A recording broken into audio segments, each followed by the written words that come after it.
How many of you have ever been broken up with? Okay, all right. Now, show of hands, how many of you have ever been broken up with by your therapist? No? I'm here today to talk to you about something that might make you uncomfortable. A topic that almost everyone has an opinion about, and yet no one really knows about. The thing you promised yourself you'd start years ago, therapy. Or rather, your therapy journey. Before we dive into my story, I want to give a little disclaimer.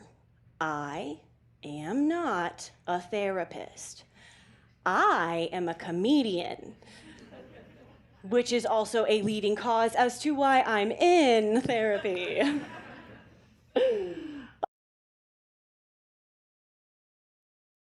11 years ago, when I started my therapy journey, I had no idea what it was going to look like. Movies and TV might lead us to think therapy is either an impending tear-filled breakthrough or some kind of chess match between two people trying to hide their deeper intentions. This makes for great entertainment, but it doesn't illustrate what a therapy journey fully entails. Before starting therapy, I thought I'd go in, I'd talk about my anxiety. A Robin Williams-like person would tell me it wasn't my fault. We'd have an excellent cry, and I would feel better. What I found was therapy is actually a lot like dating. My first one wasn't the one, and I dated around for a couple of years. They all helped me through different variations of understanding myself, but no matter what, my looping anxiety was never fully relieved.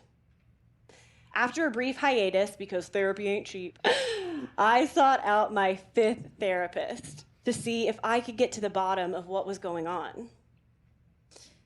A few months into seeing my new therapist, I found myself in the lowest mental health state I had ever been in. Little did I know, my new therapist was leading me through a type of therapy that would be nothing short of damaging to my mental health.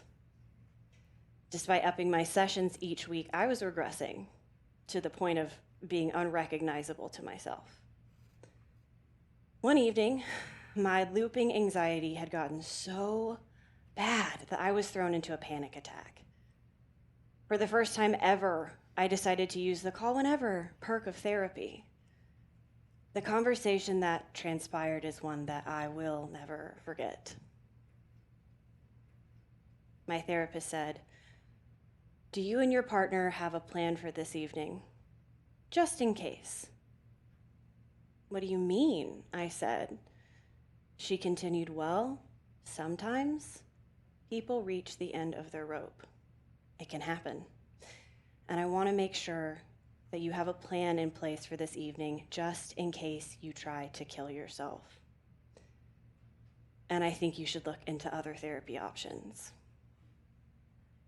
I wasn't suicidal, but now I wondered if I was. After getting off the phone, I sat on my couch in complete shock. And then the thought hit me.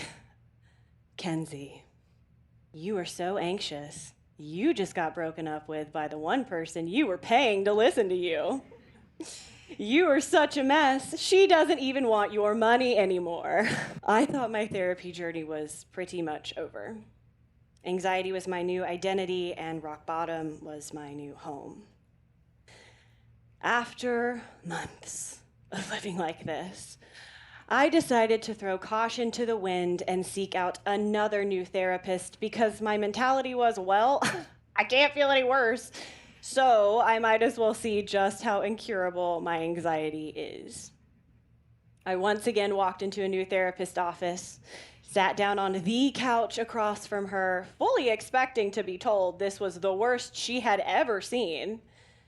And instead, I was met with the warmest smile and a sentence that would change my life forever. "You're not crazy. You just have OCD." Suddenly, my life started to make a lot more sense. Turns out OCD, or obsessive compulsive disorder, comes in many flavors. It's not just the obsessive cleaners we see in mainstream media. In fact, this is a pretty harmful stereotype. My flavor of OCD presents itself in the form of looping thoughts and ruminating, depression stemming from looping thoughts and ruminating, anxiety stemming from looping thoughts and ruminating. You get the picture. Over the next 4 months, I went from rock bottom to the top of the heap. I not only began to feel like myself again, but also hopeful in my ability to finally control my anxiety. In fact, on my last day, my therapist gifted me this notebook that reads, "You are a mighty force." Getting this diagnosis has changed my life in ways that I am still discovering, and it all happened right when I wanted to give up on therapy. Then, in 2021, I did something nobody had ever done before. I started a podcast. The point of this podcast is to prove that mental illness is not funny, but living with one sure can be. Over the course of a year, I got to talk to people from all across the country and have them tell me their therapy journeys, the ups, the downs, and the funny. Out of curiosity, I sent out an informal poll asking every single one of my guests the same question. Do you think your therapy journey was linear? And surprisingly, their answers were no. Everybody said no. Mental health recovery is not linear. It's not going to look like a movie, and that's okay. It doesn't mean you should give up. The thing that kept me going, even in the darkest of places during my recovery, was really for the same reason I started therapy in the first place. I didn't want to feel bad anymore. No matter where you are on your therapy journey, or even if you haven't started yet, you deserve not to feel bad anymore, no matter what it takes, even if your family doesn't approve. Even if you have to save up to afford it, even if your therapist breaks up with you, you deserve not to feel bad anymore. I am a mighty force. You are a mighty force too. You'll feel better soon.